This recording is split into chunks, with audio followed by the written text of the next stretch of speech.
Alright, so I got the motor on. It's pretty easy, but that motor is heavy. Got the pulley on. I need to still bolt it in, but I've got the belt on. Just want to do a quick test fit before I put everything together. So the 0.4 inch drop that I did, you can see the crescent here that shows up now because I had to put new bolt holes in and then machine down the bottom. But yep, it's all coming together.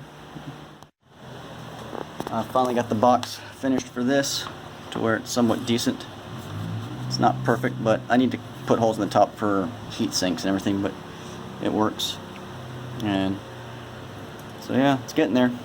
There's the finished product with the 26 tooth pulley. It was a 17, and then the new holes and everything.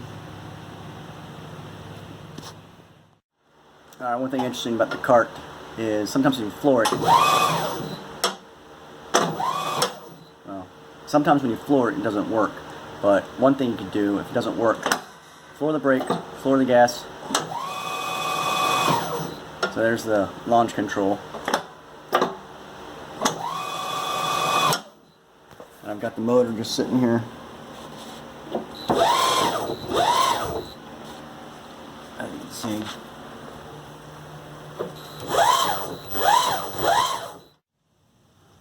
Alright, so this is the first time taking it out.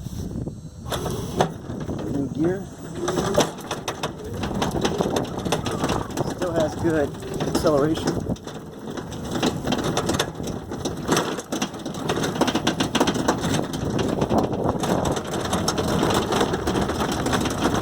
Deceleration is much slower. Mainly because, let me take this out of here. Mainly because the gearing is so much different. And so now, before I was struggling to get 250 amps, and now it's up to 270.9 because I'm putting more of a load on the motor due to the higher gear. I'm able to pull more amps. So now I could probably hook the computer back up to it and crank it up to like 300 amps so I get even more power.